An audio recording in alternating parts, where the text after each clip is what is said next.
This is MRN Out Loud on MRN.com, presented by Bloomin' Mondays at Outback Steakhouse. And also brought to you by Hercules Tires. Ride on our strength.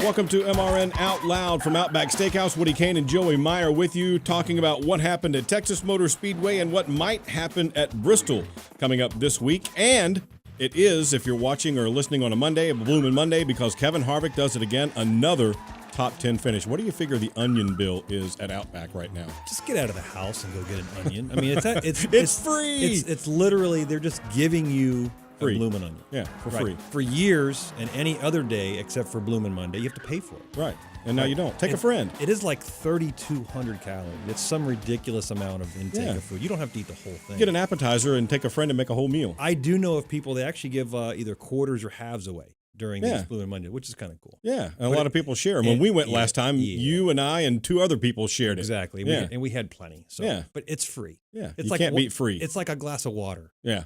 My grandfather told me one time, you can never get anywhere in this world turning down free stuff. I think he was right. My grandfather always made comments about free throws in basketball because he goes, you have to take them. They're free, right? They're free. Like a bath? Yes. So it's no different than that.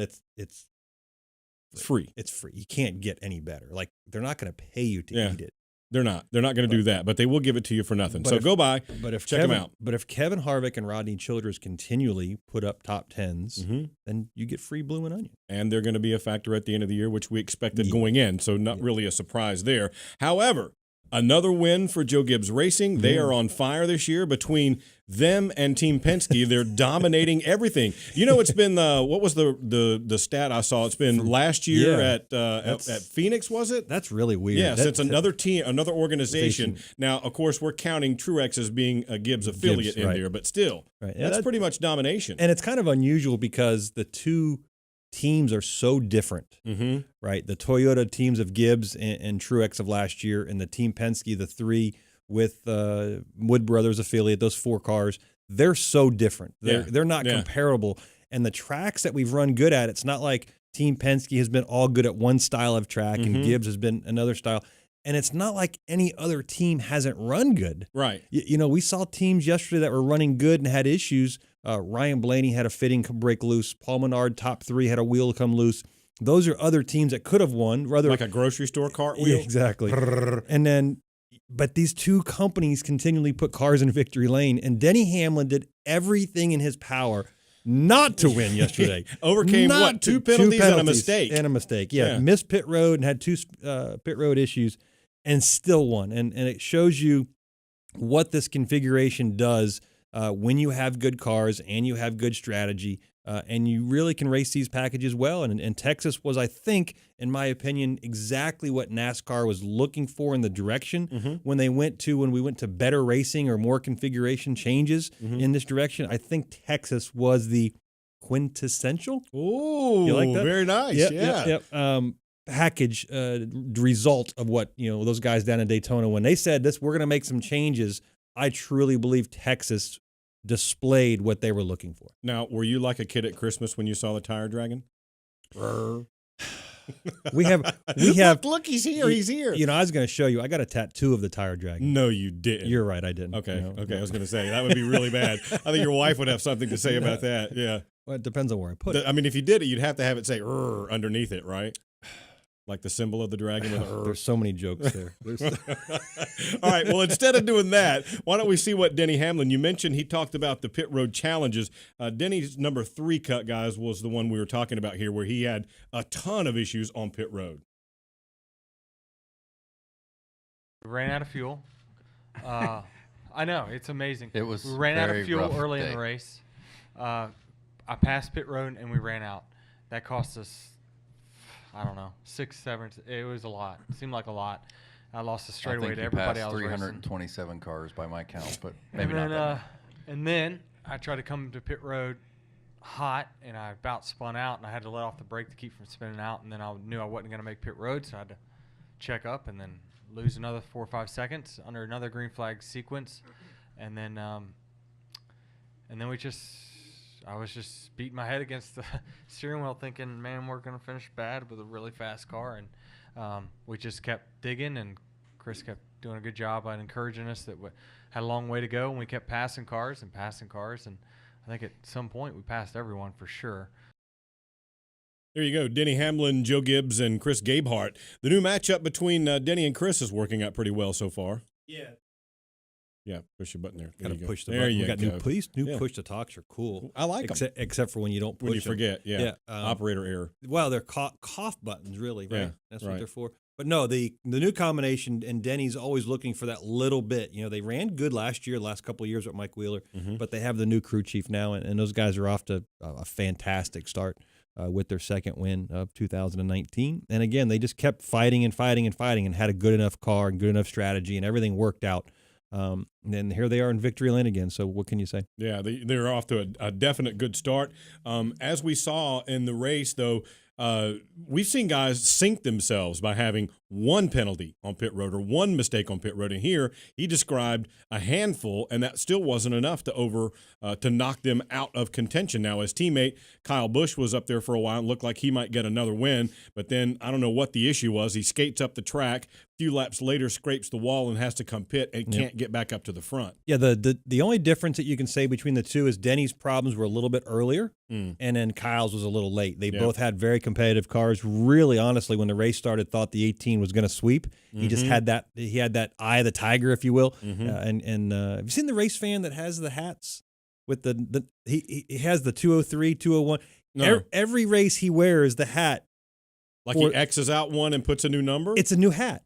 Oh, it's a whole new hat every time? He has all the hats. So this race fan, to commemorate Kyle Busch's wins, he had 200, 201. He had 202, 203, and 204 ready at this weekend's race. What is his budget? That's he's pretty got to cool. have a sponsor for that, right? That's pretty cool, though. Yep. Got to get a hat company. Yep. All right, we're going to take a quick time out here on MRN Out Loud. We're going to talk about what we saw at Texas, what we might see going forward, another qualifying fiasco. It won't be as much of an issue we expect at Bristol, similar to like what we saw at Martinsville, but a lot to come. The speeds we expect will be way up at Bristol this weekend. We'll talk about it all next on MRN Out Loud. G'day, America. It's the moment you've all been waiting for. That's right, Outback Delivery is here. Now you can enjoy all your Outback favourites anywhere. Our signature centre cut sirloin at home. It's here. Or game day party platters with Kookaburra wings that'll have both teams cheering. It's here. Or steak and lobster for a date night at home. It's here. Head over to Outback.com and place your orders because Outback Delivery is here. Outback Steakhouse. Aussie rules. Delivery availability varies. Delivery charge may apply. For more than 80 years, Detroit Diesel has been the legendary driving force powering many of the best-known trucks on the road. Through our state-of-the-art Detroit technologies in components and safety systems, we've earned our customers' trust as a reliable business partner dedicated to improving their bottom line. It's no wonder they continue to depend on Detroit to keep them safe and efficient on the road. When you demand it all, demand Detroit.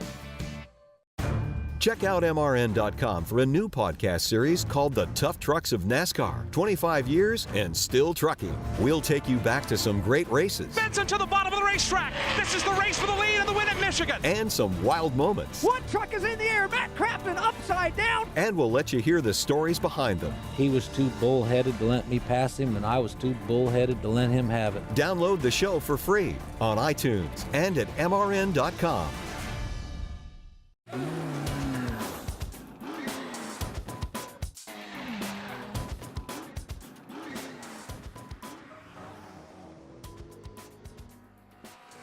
What were your impressions of qualifying?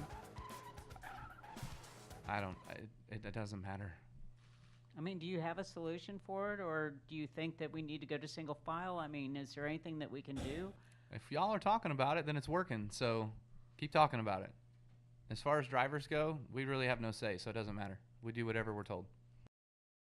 Kyle Busch talking about qualifying there, another debacle on Friday. And before we go further, though, by the way, do you only get a straw hat if you win the truck race? And the hat game goes up? They actually have three different hat designs. I thought they were all the same. No. Okay. No. The hat In fact, it's interesting because for a truck or Xfinity win, crew chiefs and drivers get hats, and then sometimes they'll buy hats for the crew guys. For a Cup win, everybody gets a hat in victory lane. They have a whole case there, large, extra large. People are handing them out. Yeah, everybody on the crew. And then gets a hat. for the pole, you get 6 shooters, right? You get is that right? 6 shooter or a rifle. A rifle. Yeah, okay. rifle. Yep. All right. So qualifying is the topic there. Lee Spencer asking Kyle Busch the question about it after he wins the truck race again on Friday night at Texas. Where are we going to go from here? Because the latest thing that I'm hearing is after saying they didn't want to do this, they're considering single car qualifying again for 1.5 mile tracks or above, essentially the tracks where drafting would come into play. You and I don't know if we're on the same page or I don't think we're we reading are. different. Well, I don't know if we're okay. All right, go ahead. I don't want single car qualifying. Nor do I. Okay, I don't. I despise it. This is. I mean, it's. This is Joey's soapbox here, by the way. So he's up on it now. So I've been thinking about this for a couple weeks back. We talked about why fix a problem that doesn't exist. Okay. The style of qualifying that we have right now is called group or multi-vehicle qualifying. Yep. Compared to single car qualifying, right? So we see at the super speedways. We established that. If teams are given a configuration in a race car, the only reason we qualify, the number one reason we qualify is to see who can go the fastest. Not the 5th fastest, not the 10th fastest, not to miss out and start in the rear. And we get a good pit box. But I mean, that's the prize. That's just an prize. extra you get as the pit box. Correct. We want to practice our qualifying, and we want to qualify to be number one. Anything less, we felt like we didn't do our job and we can get better. The guy that sits on the pole is an entry into the clash, the first pit box, the front row of the race. It's all about being the best. All right.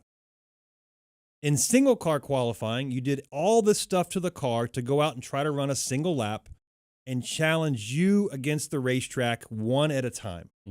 Now in multi-car or group qualifying, we go out all when we want to in a time frame, 10 minutes for the first segment, 10 minutes for the second segment, and then 5 minutes. And that's been shortened versus what it was last year, yep. Because we realized we were being really inefficient. All right.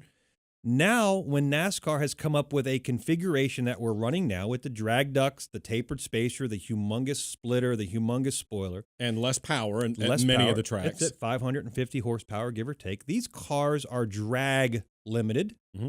They can only go so fast. We're essentially going wide open during mash qualifying. To the floor is mash to the floor. That's it, just like a Daytona or Talladega style track.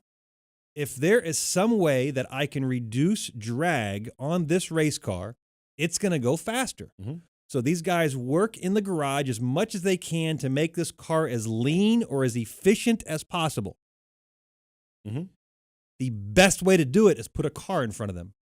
And that's going to do more than anybody else in the garage can do with any other tweak. So we try to go out with another car in front of us. Now, can we make a single car run in this configuration? Absolutely.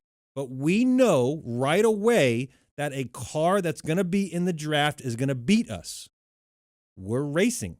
I don't want to get beat. So I don't want to give an advantage without trying to get my advantage. And therefore, I'm not going to go out and run a single lap by myself if I know leaving pit road that I can't be the best. So if you can't win, you're not going to participate? If I don't think I can win, you're trying to win. You think when you leave pit road, everything you've done in the shop, everything you've done in the garage is about winning. We don't show up on Sundays. Look, I changed teams this year. We still have the same mentality, even though we don't have the results. We still have the same preparation, the same meetings, the same strategies, the same equipment to win a race that our teammates do. Our mentality isn't, well, hope we can get 10th. We're like, no, what can we do to win this race? When we qualify, it's the same mentality. What can I do to do the very, very best to beat these 39, 38, 37 other guys? All right. Knowing that when I leave pit road, I talked to the guys on the 41 team. They knew in the third round, when they left pit road, they weren't going to sit on the pole. They knew that.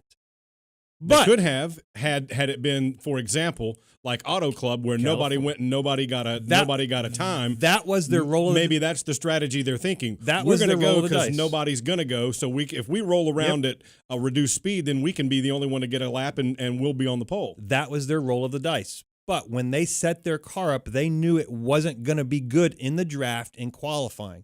So their opinion was, we will run a better lap by ourselves than we will in the draft.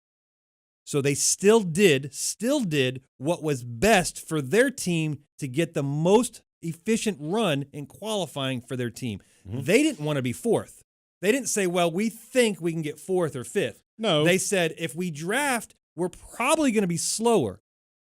If we go single car run, we're probably going to be faster. So what are we going to do to go faster? The fastest possible effort. Now, the thing that I get so confused about is because we're called group qualifying and we participate in a group, which we clearly did. We tried to do at California. We missed the mark on timing. Well, yeah. We clearly did Texas-wise, and certain tracks, what nobody got talked about it doesn't matter at Martinsville because there's not the draft. No, Texas. I'm saying Texas. We did very good competing as a group.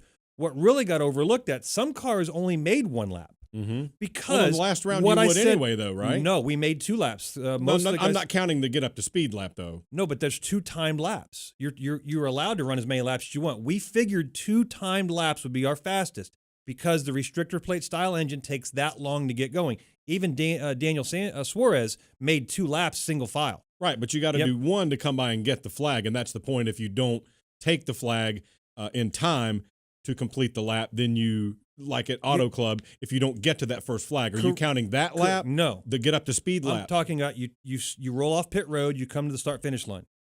That starts your first lap. Mm-hmm.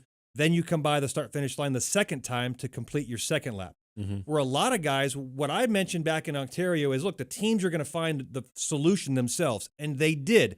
Everybody rolled off pit road with enough time to at least start their first lap. Mm-hmm. Knowing that, you weren't going to probably be the fastest if you didn't run 2 laps. Mm-hmm. Okay, and that's what we saw. A lot of teams only got 1 lap in, which was sufficiently legal, but they didn't get the pole. The guy that Not sufficient illegal, you mean sufficiently legal. Okay, Yes, I got you. All right. Sufficiently legal. Gotcha. Okay. The fact of the matter is, the guy that sat on the pole was drafting and ran 2 laps. Mm-hmm. That's group qualifying. That's the excitement. That's the level of intrigue when it's sitting on pit road. You know, when you light a firework and it's got a 4-foot fuse on it, when you first light the fuse, it's kind of boring. Kind of sparkly. As that fuse starts to get closer and closer, the anticipation starts to rise up in that firework. How big is it going to be? What color is it going to be? Is it going to blow up in my face? Which to me is like what we saw at Auto Club, where are they going to go? Are they going to go? And that's the excitement. Right, that's the why, anticipation. Yes, that's what I'm saying. That's why what we saw in Texas, as mad as NASCAR wants to be about it, that is what excites us about this qualifying. This is the intrigue. As the fuse is lit, you're like, okay, my time limit start. In the last minute, the last round of qualifying is 5 minutes. 5 minutes goes, we all go to the end of pit road, we have 2 lanes, we're sitting there. Is that exciting? And we're sitting there. Is that exciting? No, that's not exciting. Well, from what we talked about 2 weeks ago at Auto Club, it was kind of watching the anticipation build in terms of what's going to happen. The minute the fuse was lit on that firework, it's not exciting right away. Which is the clock. Exactly right. Yep, the fuse and the clock. Now they're ticking, ticking, ticking, ticking, ticking. We had meetings. I talked to multiple spotters, and ironically enough, we all said the same thing. 75 seconds. Paul, at 75 seconds, I'm going to count you down to that limit. At 75 seconds, you're going to go. No, you're going to crank your engine at 75 seconds. At 70 seconds, you're going to start rolling. At 65 seconds, you're going to end at pit road at the yellow line. That gives you enough time for 2 laps. If the guys behind you wait behind you, they're not going to make 2 laps. And our second lap should beat their 1 lap. You would think, theoretically. And it did for the most part. We beat a lot of teams. There were some teams that had 1 lap that did a better job of drafting. But that's where the intrigue and the excitement, I don't understand when I hear Steve O'Donnell on the radio and he's upset. I'm like, what are you upset about? This is exactly what we see. Now, my only solution now is when we go to a drafting track, we're going to go to the end and sit to the end, just shorten the time. We don't need 5 minutes. Or we don't make it need an 10 impound so you don't have to worry about. See, here's the whole thing that bothers me. I get it now that NASCAR is considering going back to single car qualifying at tracks. Nobody does, I don't think. I don't want I've heard some team guys and some drivers and stuff who want the single car qualifying. It's like watching paint dry. It's boring. It's worse than watching paint dry. It's awful, single car qualifying. Most people don't like it, don't want to see it. But the reason we're in this mess right now is the owners went to NASCAR, similar to the situation you and I talked about a few years ago, where they wanted them to do something on the restart rule and said, save us from ourselves. They did. Nobody liked it. The owners went to NASCAR and said, we're spending too much money on single car qualifying because they're using special parts, special this, special that, to go faster, like you were talking about, to be the best and beat that time. But they're spending too much money on it. They went to NASCAR and said, save us from themselves. They did, and now they're unhappy with that as well. Ways to fix it, that's a different discussion. Even Kyle Busch said, I don't know. I think he was being facetious there in terms of we're just going to do whatever they tell us. Can I let you in on a secret? But the problem is the owners told NASCAR they didn't want to do that because it was a cost thing, and they wanted NASCAR to save them from themselves. Can I tell you a secret? Tell me.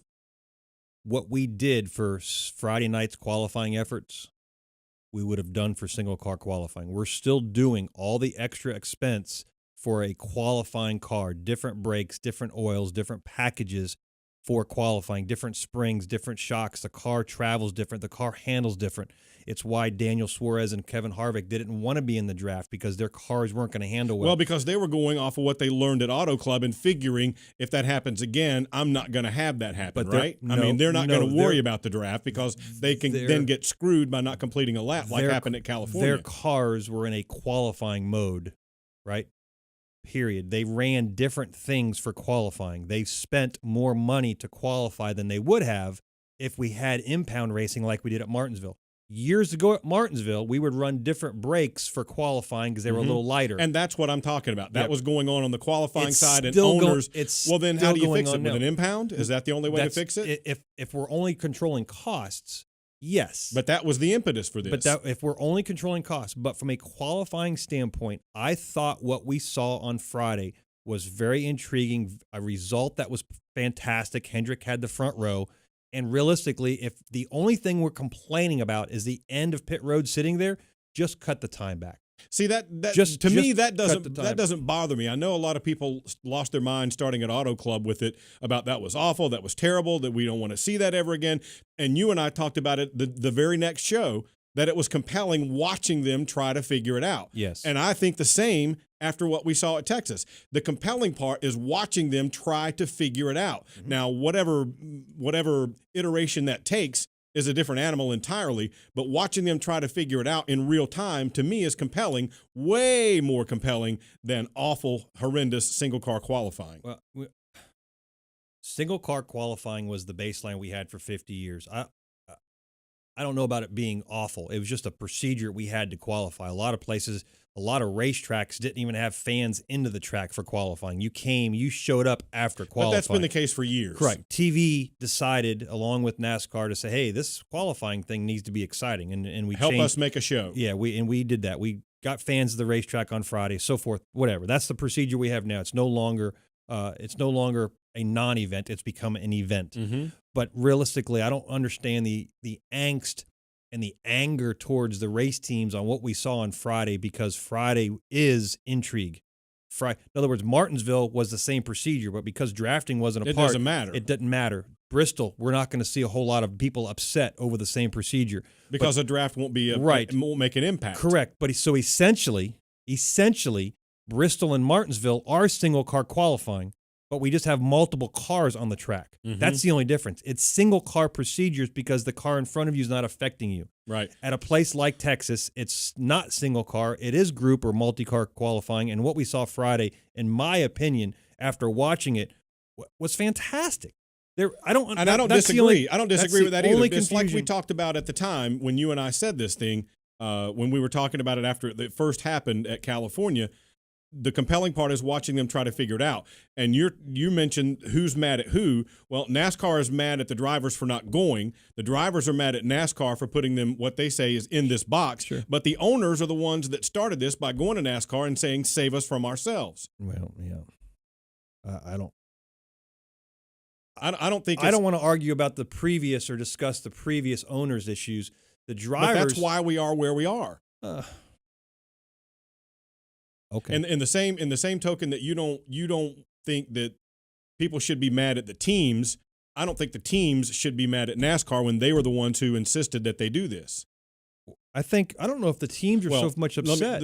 A better way to say it is owners. Yeah, I mean, but it's a matter of the reason we're doing it is to go faster. Everything we do in racing is to go faster. Everything, right? Every dollar we spend is to go faster. So the procedure we're following at the end of the pit road during qualifying is simply to go faster. Mm-hmm. I don't feel like we're saving any money.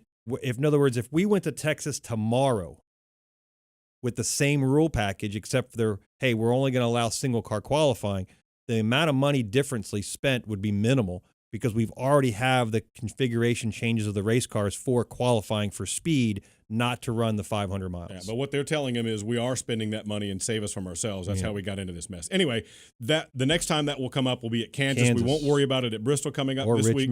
Or Richmond, but we'll talk about that race, Bristol, coming up after this. G'day, America. It's the moment you've all been waiting for. That's right, Outback Delivery is here. Now you can enjoy all your Outback favourites anywhere. Our signature centre cut sirloin at home. It's here. Or game day party platters with kookaburra wings that'll have both teams cheering. It's here. Or steak and lobster for a date night at home. It's here. Head over to Outback.com and place your orders because Outback Delivery is here. Outback Steakhouse. Aussie rules. Delivery availability varies. Delivery charge may apply. Winged Nation with Steve Post, Aaron Evernham, and Ashley Stremme. Your destination for all things winged sprint cars. Each Saturday at 8:30 and 11:30 a.m. on MAV TV. Live at noon on wingednation.com and Facebook Live. Join us for in-depth conversations with drivers and personalities that make up the greatest dirt racing on earth. The Winged Nation Preview Podcast each Thursday previews the upcoming weekend. Winged Nation, winged sprint car talk covering dirt tracks all across America. Hi, this is Mike Backley. Join me and the rest of the MRN crew every Tuesday night for NASCAR Live. We'll get you up to date with the latest news stories and ready for the upcoming race weekend. That's what it boils down to. You know, anything can happen in between, and we've seen it the last few years, kind of how crazy things can get. Hear exclusive interviews, expert analysis, and much more. Wheel that thing, brother, wheel it! That's why you never give up, guys. Never give up. It's NASCAR Live this Tuesday night at 7 Eastern on the Motor Racing Network.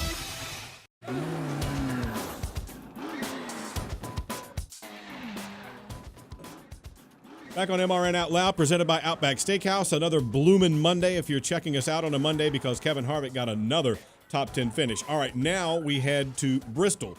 It will be Martinsville on steroids in terms of seeing short tracks. The other thing that we've overlooked to this point is I had a number of team guys, crew chiefs tell me that at Texas you would start to see teams applying what they have learned because they are building new cars, new inventory after the West Coast swing. They had to have all that stuff prepared ahead of time just for logistical reasons. So we started to see them work in those new cars, work in that new inventory that they had built, taking advantage of what they had learned to that point. Now we go to Bristol, back to a short track, and I heard Brad Keselowski say a couple of weeks ago that he thinks Bristol might be like a winged modified race out there. Yeah, the amount of downforce that we have on these cars that we added in 2019 was 50% more than we had last year. With the larger splitter, the larger spoiler, the radiator pans and such, we have so much downforce on these cars that 2 years ago, 3 years ago, we were already running wide open. Mm-hmm. We were kind of speed limited because we didn't have any more downforce, so the car would still move around the track. Well, now we're going to run wide open. Guys, if we're anticipating lap times of 1450, 1460. Several years back, we weren't in the 15s. We weren't even in the 14s. Think of the G-forces. And that's where the stress level at, even though it's one of our shortest tracks, it's a half a mile relative to Martinsville, the same. We're looking at loads that will be higher than what we saw at Texas. Mm-hmm. It's like Kyle Petty used to say, it's like flying a jet in a gym. And the anticipation from everybody that I've talked to, and I'm looking forward to it because you're going to run around wide open. The issue is they're using PJ1, that spray that we used at Texas, on the bottom lane. to try to keep the because bottom lane everybody grooving. has gone Everybody up to the top. transitioned. Yep. Okay, so now the issue is that gets heat activated. When it's cold, it doesn't really work. Takes a few laps to come in. So qualifying will be anticipated because the track's normally cooler. Nobody's on it, and we say heat. We don't necessarily mean the sun. We could still activate this at night. The friction from the tires. The tires, the cars running around, the exhaust, just heat being used gets heat activated. So qualifying, we might see guys wait to the end again, simply to allow the other cars to go out to try to activate this PJ1. Like the old deal of waiting for a cloud so you get a little bit of a cooler track. Exactly right. Yeah. So it'll be interesting. But once we see cars on the track, we're going to see 15 cars, 20 cars, sub 15-second laps. And that is getting it done around a half-mile track, 34, 36-degree banking, running wide open at Bristol. Think about how you must feel after doing that for 500 laps. And that's the thing. The stress level, on the driver and the equipment, we're going to see some unique failures in steering arms and whatever the case may be for the teams that aren't prepared properly. I know from a Team Penske standpoint, we go into this knowing our loads are going increasing, and we've made some changes relative to the fact that, again, you're wide open for multiple laps at a time, running 1470s, 1480s, 1490s, and that's seconds around a half-mile track is just insane. And here we saw a moment ago Denny Hamlin talking about the pit road challenges that he had to overcome to get the win. At Bristol, if you do something like that, you could lose 2 laps easy. I mean, just in a moment, and you're 2 laps down. Well, you figure every lap is 15 seconds, and you're going to spend 35 to 40 seconds going around pit road. That doesn't include the time because spent. of the way you have to do. You can't just pit on your side. So you go around the whole unless you're track. on the green. Yeah, you go around the whole facility, the whole track on pit road. You go down the back stretch and then the front stretch, even under green. A normal pit stop under green, you'll lose a lap. Oh, you'll lose 3. Yeah, without a doubt, 3 laps because under green you are allowed to. Pit on your side and leave on your side instead of going all the way. Exactly, Yeah. you save a little bit of time. But yeah, Bristol's this is one of those. This when they announced the rule package, as much as everybody anticipated how Texas would turn out or Fontana, Bristol was the one we're like, oh my goodness, we're gonna go, and we have big engines, right? That's not the taper They got spacer. all the horsepower back. So all the horsepower and all the downforce. This will be as much horsepower versus downforce that we've had ever at Bristol. They'll be like slot cars almost. It's going to be insane. Yes. All right, before we wrap up, I wanted to ask you one more thing. Now that we've seen the guys start to apply what they've learned, and Texas, in my estimation, and I think you agree, was a better race. They were bunched up. There was some competition more toward the front of the field than we've seen so far.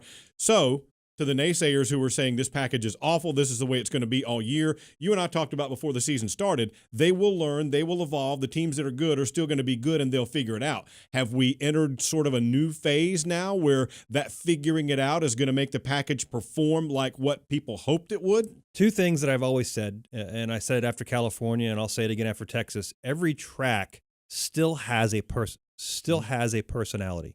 It's still going to race like Texas, race like California, race like Kansas, right? This configuration, these new configurations, is going to combine the field a little bit tighter. But what we saw at Texas was a really good blend of Texas racing like it did and the new configuration keeping guys closer. With them having time to apply what they have learned. Exactly. Right. So when we talk about applying what they've learned, we have multiple things. We have handling, mechanical grip that we work on. How much mechanical grip do we need? Well, at a place like Daytona, you have less mechanical grip than you may have at Daytona or Talladega, right? There's a difference there. We have a small balance. But what we're balancing now with this new configuration is how much drag can I get rid of and still have enough downforce? How much drag can I get rid of and still have enough side force? And that's a relationship. We don't want all the drag. And messing with one affects the other. Always. Yeah. You can't get away. So now it's a balance of how much drag can I get rid of, because that allows me to go faster down the straightaway, versus how much downforce am I losing, because that slows me up in the straightaway, in the corners. So it's a balance act that these guys are working on, and that's the way they're getting their cars, and they're figuring it out. We don't need all the drag and all the downforce to win. We can get rid of a little. Now, what's that relationship? Guys are still finding that out. All right. One more break here on MRN Out Loud. We'll be back to wrap it up next, and we've got a little bit more to take a peek at, including what last week's winner at Texas thinks about the rules package. Citywide to countryside, whatever you drive, wherever you go. Hercules Tires has the value, selection, and industry-leading warranty to get you there, no matter where the road takes you.